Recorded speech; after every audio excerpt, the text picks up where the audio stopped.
I was very privileged to lead this delegation to Uganda for the Commonwealth Parliamentary Conference. It's a fantastic organisation that's been around for over 109 years. Its purpose is to get better democracy throughout the Commonwealth. There were about 800 delegates, 2,000 people all up, and for 5 days we talked about accessibility and inclusivity of parliaments throughout the Commonwealth. I chair the Pacific Steering Committee of the Commonwealth Women Parliamentarian. It was an absolute honour to represent the 13 countries in the South Pacific. We also had a young guy, Josiah, who came up as a youth delegate to speak on youth issues at this fantastic event. It was interesting coming from New Zealand to take part in a panel that looked at the way that small branches look at how they had been impacted on by Brexit.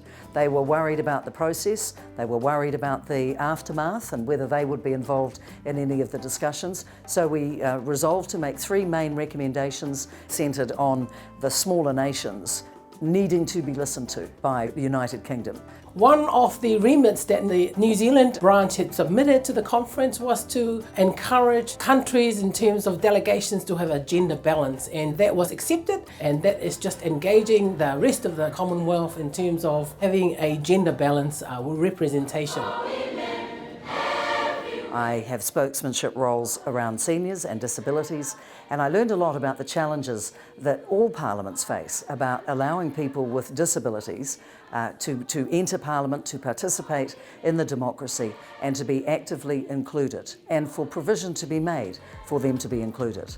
As part of leading the delegation for New Zealand, it was a great privilege to be part of the Executive Committee of the CPA, the Commonwealth Parliamentary Association, and I would like to take this opportunity to congratulate Nikki Rattle, the Speaker from the Cook Islands, who has taken up the chair position for the Small Branches Committee and is giving great representation for the Pacific region in that role, and she will be a fantastic chair who understands the parliamentary process, and great for us to have somebody from down here representing us all around the Commonwealth. Then we went to South Africa. I think the most memorable thing about Johannesburg for me was knowing a little bit about the history.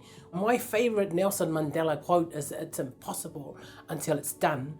But when you're in the country, it actually hits you in the heart how the spirit of humanity survives in the face of its history. We met the Speaker of the House there for their regional parliamentary group, and we had an interesting discussion around engagement, particularly around youth affairs and how they reach out, and also we explained how we interact with young and youthful sectors of our communities. All in all, a very good time that we had listening and understanding better both sides of our political systems. We had our High Commissioner, Mike Burrell, accompany us for some very high-level talks. It was very interesting to see how Southern Africa, 6 states, had got together and negotiated a deal with the United Kingdom and with the European Union.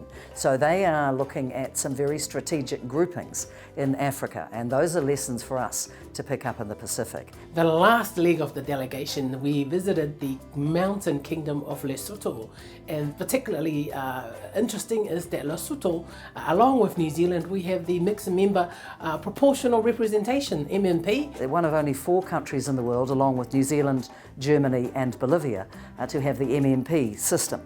New Zealand, of course, we've had it for quite some time, 25 years or so, and so we know what can go right and what can go wrong, and we have been involved in helping them get the proportional representation system off the ground. We met the Prime Minister, the Minister of Foreign Affairs, we met with their speakers and a delegation of members from the House from across their broad party spectrum, to understand some of the challenges that they are having and that we have faced as a country, and that discussion I found very, very interesting.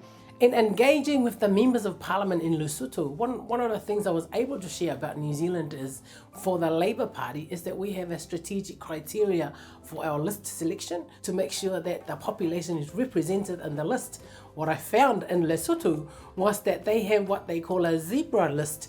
So if the leader is a woman, then the next person is male, followed by a woman. So yeah, that's a contribution that Lesotho could share with the world. Could it work here? Maybe. It's in the mountains, so it's very cold, which is why everybody in the delegation helped the local economy by buying these handicrafts, the famous Lesotho blankets, which I now have here in my office in Parliament. All in all, the CPC and the delegation that we took New Zealand to were very highly regarded, so we should all feel very, very proud. I'm so proud to be a New Zealander living in this country. New Zealand, for me, did have a leadership role in sharing what we have achieved so far in terms of 125 years that women had the right to vote, 100 years in this year, 2019, women fought and won the right to stand for Parliament. We are part of the Pacific and we are sharing the knowledge, we are learning from the Pacific region